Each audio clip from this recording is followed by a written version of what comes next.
ეროვნული კინოცენტრი და გოეთეს ქალთა ორგანიზაცია სრულმეტრაჟიანი დოკუმენტური ფილმის შესაქმნელად ერთობლივ კონკურსს აცხადებს. საკონკურსო ნამუშევრების თემაა ძალადობა ოჯახში.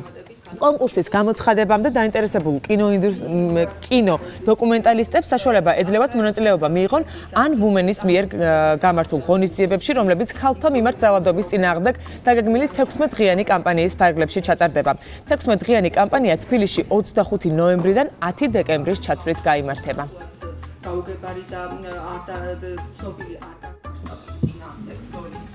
საქართველოში კინოცენტრთან თანამშრომლობის მიზნით ჩამოვედით.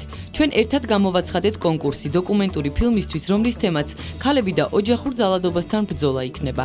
ძალადობის ფაქტები დაფიქსირებულია მსოფლიოს ყველა ქვეყანაში, ამიტომ გვინდა ამ თემაზე დოკუმენტური ფილმის გადაღება. კინო ადამიანებს ამ გლობალურ პრობლემასთან კიდევ უფრო დააახლოებს. ქალთა მიმართ ძალადობასთან დაკავშირებით ცნობიერების ამაღლებისა და საზოგადოების ჯანსაღი დამოკიდებულების ჩამოყალიბებაში დოკუმენტურ კინოს უზარმაზარი როლის შესრულება შეუძლია. და დაგიბრუნდით სტუმრებთან ერთად, ჩვენ სტუმრები არიან გვიან საასტათიანი გაეროს ქალთა ორგანიზაცია ან ვუმენის წარმომადგენელი და ასევე ნანა ჯანელიძე, საქართველოს კინემატოგრაფიის ეროვნული ცენტრის დირექტორი. დილა მშვიდობისა, ძალიან დიდი მადლობა სტუმრობისთვის. პირველ რიგში მინდა კითხოთ იდეის შესახებ, ან ვისი იდეა იყო, რომ მსგავსი კონკურსი ჩატარებულიყო? რასაკვირველია გვანცასი. მაშინ გვანც ამ შემთხვევაში თქვენ კითხავთ. არა, იცით რა არის, პირველ რიგში ძალიან დიდი მადლობა მინდა უთხრა ქალბატონ ნანას და ეროვნულ კინემატოგრაფიის ცენტრს, იმიტომ რომ მათ გადაწყვიტეს, რომ ერთად გაგვეკეთებინა ეს პროექტი. ძალიან მნიშვნელოვანი არის, რომ იმდენად ფაქიზი თემა არის და იმდენად გვსურს, რომ უფრო მეტმა ადამიანმა იცოდეს ოჯახში ძალადობის და ქალთა მიმართ ძალადობის წინააღმდეგ რამდენად მნიშვნელოვანი არის, რომ ვისაუბროთ და რომ ეს არის არა ინდივიდუალური პრობლემა, არამედ საზოგადოების პრობლემა და მნიშვნელოვანი არის რომ ამაზე უფრო გახსნილად ვისაუბროთ. ძალიან მნიშვნელოვანი არის რომ ისეთი დარგები, კინო ამ შემთხვევაში ავიღოთ, ხო, ხელოვნება ძალიან დიდ როლს შეასრულებს იმისათვის, რომ რა თქმა უნდა, რომ ადამიანის გულებამდე მივიდეს ეს ყველაფერი. გამოცდილება თუ ქონდა მსგავსი აქამდე? კი, ქონდა მარჯანიშვილის სახელობის და ეფექტურად თეატრთან ერთად. დიახ, იცით, ჩვენ ქონდა ესეთი პროექტი იყო, სადაც დრამატურგები ღებულობდნენ მონაწილეობას. შეიქმნა 9 პიესა ძალადობის წინააღმდეგ და ღებულობდნენ მონაწილეობას ძალიან ცნობილი დრამატურგები.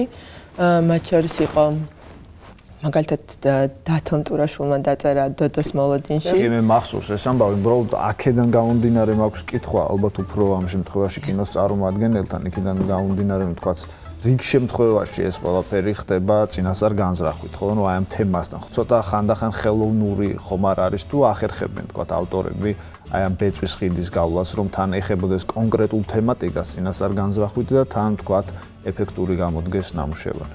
იცით რა არის, საერთოდ როდესაც იწყებ ფილმს, ამას წინ უწევს ძალიან დიდი კვლევა. ხანდახან რამდენიმე წელი. ამიტომ ეს კვლევა თავისთავად აუცილებელია თუ გინდა ღრმად შეხვიდე პრობლემაში.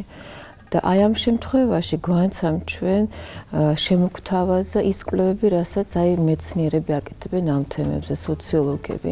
ანუ ფაქტიურად მოგთავაზა, რომ მოგვართმევენ ამ კვლევებს პირდაპირ აი ლანგარზე.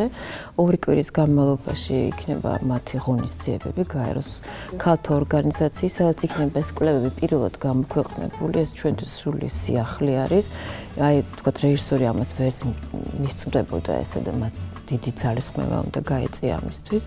შემდეგ ვინც ესე იგი გამოთქვამს სურვილს, რომ მიიღოს ამ კონკურსში მონაწილეობა, მათ ექნებათ საშუალება, რომ ტრენინგები გაიარონ, ანუ 3 დღის განმავლობაში უზარმაზარ ინფორმაციას მიიღებენ.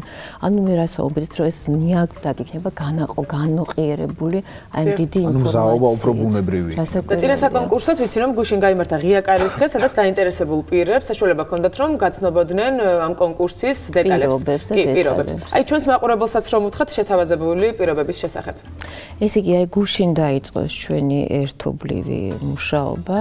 2 კვირის განმავლობაში, ალბათ ამაზე კარგად გვანცა ისაუბრებს, გაეროს ქალთა ორგანიზაცია წარმოადგენს უამრავ ინფორმაციას ამის შესახებ. და ჩვენ პარალელურად გამოვაცხადეთ სინოფსისების მიღება. ანუ სინოფსისის მიღება არის, ძალიან მარტივი პროცედურა, ნახევარ ერთგვერდიანი სინოფსისი შეიძლება წარადგინონ 15 დეკემბრამდე და ეს სინოფსისები ფაქტობრივად არის საფუძველი იმისა, რომ გადარჩევა მოხდეს, ერთგვარი გაცხრილვა. 10 პროექტი შეიძლება იყოს მიღებული სინოფსისების შედეგად და ის ადამიანები, ვინც იქნებიან ამ სინოფსისების ავტორები, გაეროს ქალთა ორგანიზაციის მიერ იქნებიან მე დატრენინგებული ასე. და ფილტრი სად გადის თქვა ავტორების მოძიებისას, ანუ მეგულისხმობ სელექციას, იმიტომ რომ შეიძლება იყოს ძალიან ბევრი აი ზუსტად სინოფსისები არის ფილტრი.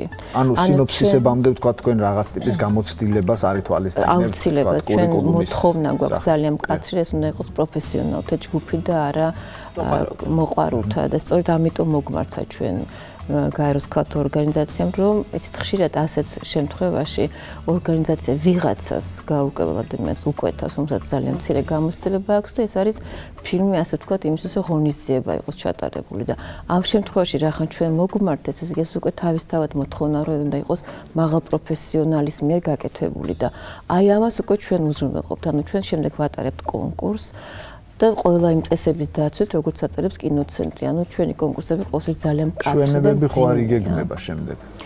შემდეგ, როდესაც ფილმი შედგება, აუცილებლად და მე ვფიქრობ, რომ ფილმი სწორედ არის საწინდარი იმისი, რომ საზოგადოებაში დაიწყოს ამაზე სჯავა, ასი დისკუსიები, დებატები. მე მგონი სწორედ ძალიან სწორი გზა არის, იმიტომ რომ კვლევები არის და თუ ემოციურად არ ჩაერთვი ამაში და საერთოდ არ გახდა ჩვენი საფიქრალი და ჩვენი აი რაღაცა ყოველდღიურობის ნაწილი უნდა გახდეს და კინემატოგრაფია ამას ყველაზე უკეთ ახერხებს. თემა არის ძალადობა ოჯახში, კონკრეტულად ქალთა მიმართ ძალადობა.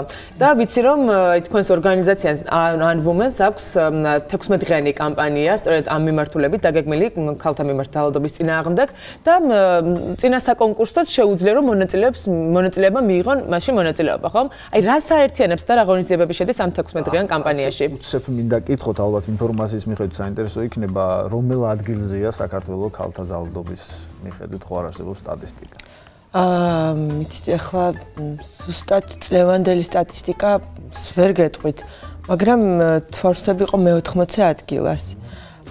საერთოდ რა ვიღოთ მსოფლიო სტატისტიკა არის ესეთი, რომ 70% ქალთა მოსახლეობის მსოფლიოში ერთხელ მაინც ყოფილა ძალადობის მსხვერპლი. საქართველოში 2009 წლის კვლევის შედეგად, რომელიც გაეროს მოსახლეობის ფონდმა ჩაატარა, ყოველი მე-11 ქალი იყო ძალადობის მსხვერპლი.